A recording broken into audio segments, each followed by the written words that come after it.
Star Wars Skeleton Crew Season 1. This will be the full spoiler review. I have a review up on my blog, soundofvetinmyhead.com. Really shouldn't be too many spoilers in there, maybe a couple small ones. Not much you probably wouldn't pick up from like the trailers.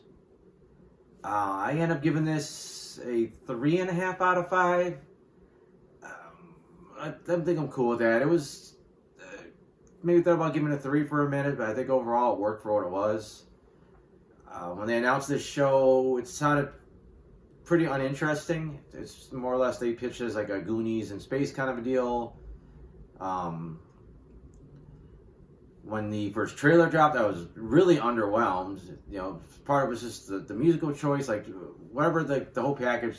But instead of getting this cool Star Wars music that kind of gets you in that Star Wars mode, it was like a pop song. It was an old song, and for whatever reason, it took me out of it. And I was not looking forward to this show. Not that I thought it was going to be necessarily bad. I just thought it was going to be just bland, I guess would be the word. I ended up being fairly pleasantly surprised. I think, what you get from the trailer is that these kids find the ship, they end up out in outer space, and they got to try to find their way home. And G-Law volunteers to help them, but it's like, can you trust him? And that's basically the first 2 episodes. So once you get that out of the way, you're in the thick of the story, and it flows along pretty well. It's a good pace. They basically find a clue, here, a clue there, and I don't think they drag a lot of stuff out too much, which I think really works, because by the end of the second episode, you're already figuring Jude Law's character is probably the pirate from the beginning, and pretty quickly they do reveal, like, yes, that's the same guy, or the fact that the kids kind of think he might be a Jedi, or at least a couple of kids. They immediately cast doubt on that. They give reasons how he might be faking the Force.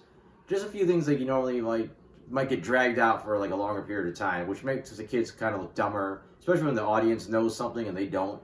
It makes it feel like, well, you guys haven't figured this out yet. It feels like they kind of figured it out just about as quickly as the audience does, and I think it just makes them feel a little bit more up to speed on what's happening around them, especially because the kids come off really naive. It's not that they're dumb necessarily. It's just they're in a sheltered life. They lived in like a suburb basically, and they don't know anything about the outside world. So as they learn, they adapt fairly well. And they still do a good job of always acting like kids. Like, just the dialogue, the way they say things, it feels like young kids. I think it really helps sell everything. That's why you empathize with them more when they're things are going wrong, because they're just kids, and it always feels like that. And that means we don't get any goofy like romantic tension or anything like that between the kids. It's like, no, they're just friends and frenemies. However you want to do it throughout the season. As far as the characters themselves, I think Wynn's pretty straightforward. He's just a kid that craves adventure. He doesn't want the boring life living on that end. Neil's another open book. Like he wears his heart on the sleeve. He's very, you know exactly everything you know about Neil almost immediately. You get a decent vibe for Fern, but it feels like there's a lot of backstory to her that's not explored. Like at least with Wynn, his mom's missing, but it's implied that she's dead. But there's never a mention of Fern's father. Why she's kind of rebels against her mother and tries to be like, the bad girl when her mom's not looking, and then the A student when she's, being watched. Like there's just a lot of stuff about like why she's the way she is that's never explained. And then you get KB, who's really like a mystery throughout like most of the season. You finally find out a bit about her. She was in some kind of accident. She's got these mechanical parts to help her basically stay alive. You don't have to know what the accident was, but you don't know much else about her outside of that. Like what her personality is really like. Is it she analytical because of her augments, or is it because it's how she is? And even in her home life, she's got 2 moms, and outside of the witches and the acolyte, you still eventually need a father and a mother to have a kid in the Star Wars universe. So I don't know what the backstory is there, because you got 3 characters that there's a weird family dynamic where someone's missing a parent basically. You see them missing a mom, you're missing a dad, and then you're apparently missing another dad. So don't know what that's about. No, not even anything important. It just would have helped flesh the characters out a bit. Um, SM-33 was a fun addition. They went pretty hardcore pirate with them, as a droid, but it really works for the show, and he becomes like, I think he's gonna be one of the more fan favorite, Star Wars droids, I think, going forward. As far as Jad, or whatever his real name might be, he starts off exactly what you think he's gonna be. The kids probably shouldn't trust him, and they do, but he's so charming. Not only do they trust him, but you, as an audience, you kind of want to trust him, and at some point he's gonna screw him over. But it actually happened differently than I would expect. It was a little bit sooner, and it was a little bit more harsh, and there was no like backtracking on like, okay, I got to help the kids from something worse. No, he was basically the bad guy, and but you still kind of sympathize just because of his, just the charisma and what Jude Law brings to the character. Where like, you still kind of feel bad for him, even though he was completely in the wrong. I thought he helped balance out, the kids and him being cynical, and the kids on the other end being naive. As far as some of the more supporting characters, I think the parents are in it just enough that you care about the not only the family dynamic, but when it's implied that they're in danger late in the season. You're worried about them, and it's just enough that you cut back to them. You're kind of like, I don't care what they're doing, but I think it helps kind of build this bond that pays off later.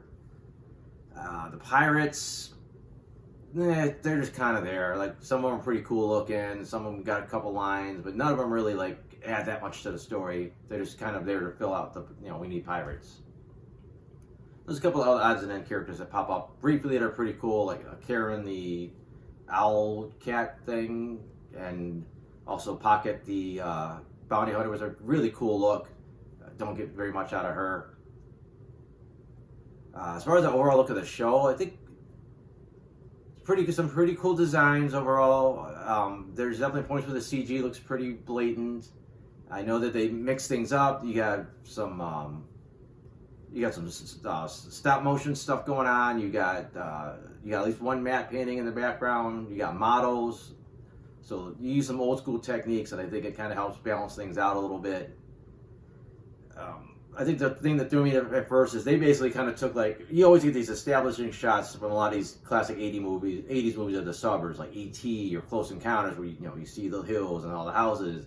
It's like someone really wanted that, and they put it in the beginning of the show, and then they went back. It's like, okay, just put a Star Wars skin over everything. Make it look kind of spacey. Make the car hover, make the bikes hover, make the schools look like this.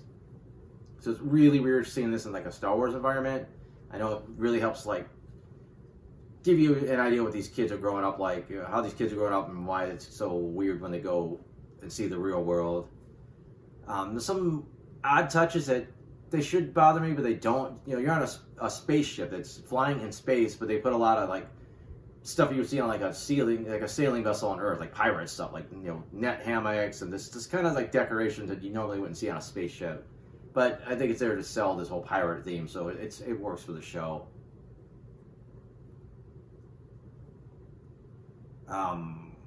As far as I said, the plot, it's fairly straightforward. It's again more about the journey of these kids and moving from one clue to the next.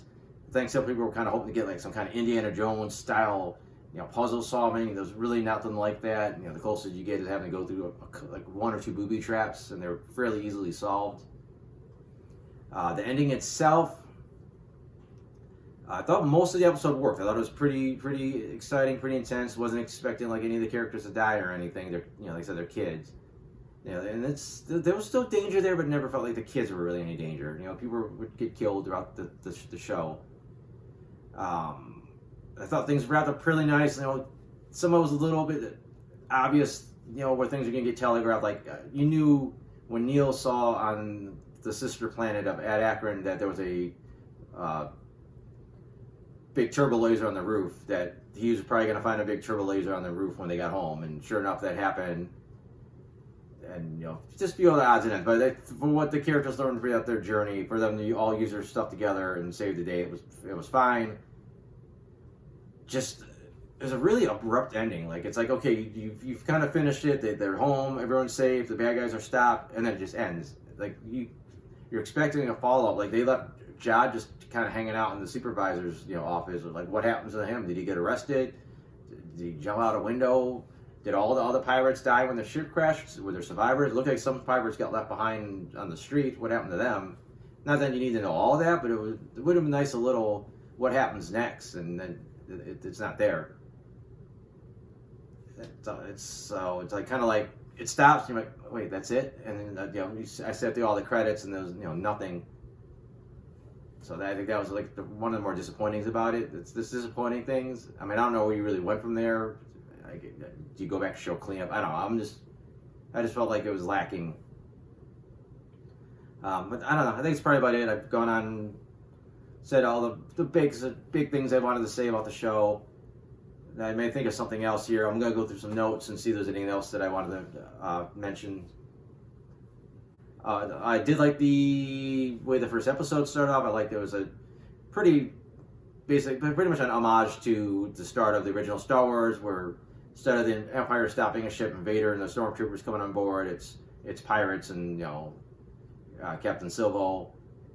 I liked the design of Wynn's little pad that the images kind of flipped, almost like a little 3D image flipping over, which looked pretty cool. I love that they threw in the, I don't know what they call them, circus performance gymnast holograms from the holiday special. I thought that was a pretty funny touch. Again, I think what really helped sell the show also was that it wasn't so much about how they were going to get home, is that there's a pretty big mystery about their home itself. It's like no one heard of the place. Apparently, it's this legendary treasure planet. So I think that was a mystery that worked that I didn't expect. That's like, oh, what about their home world? And we were constantly just getting just the right amount of stuff dropped every episode, like explaining something, then be one little mystery, and the next episode we get just enough information to kind of satiate us, but still want more. So I thought that was really well laid out throughout the whole series. That was a little jarring. They had this big moment where they get SM-33 to remember, about Ad-Ad, and then his also old programming said he was supposed to kill anybody that asked, and he went murderers basically. They were able to stop him, and then the next episode he was basically back to normal. There was a quick line of dialogue about fixing something in his memory or fixing something in his circuits or something, but it was so subtle. I was like, what? That's it? He's just back to normal. One little small thing I like, the space hourglass they had. Again, they're taking stuff that we always see and kind of making it like Star Warsy, but it was a cool, almost like a lava lamp kind of glowing, hourglass thing that I thought was a nice design. I don't know. There's not a ton of stuff I feel like I need to discuss. As I said, overall, it was a fun show. It features kids, but it's not necessarily made for kids. It is slightly aimed at a younger audience, but I said it does get a little slightly, I don't want to say dark, but I said not purely a kid show. The pirates are getting shot and killed, and other characters are in pretty big danger. And like I said, the mystery works of the planet. We don't get all the stuff we want to know, but they answer enough questions that I think would be satisfying. The kids are good, like the kids on the show. They're all likable. You watch them. You don't get as much growth as I would have liked to see after their journey, but it was enough to carry the series. And like I said, Jod balances out as the cynic and the adult in the story. And the ending was fairly solid. I think it wrapped up things pretty well, except it just kind of stops. It's not as bad, but it's almost like you blow up the Death Star, and instead of having the big medal ceremony at the end of Star Wars, you blow up the Death Star, and then it just ends, and that's it. So I think that's it. Like I said, I got the mostly spoiler-free version of this review up. I have other TV reviews. I got movie reviews. I got my comics. Those are all at soundedbettermyhead.com, so if you want to check any of that out, that's pretty awesome. Other than that, thanks for watching.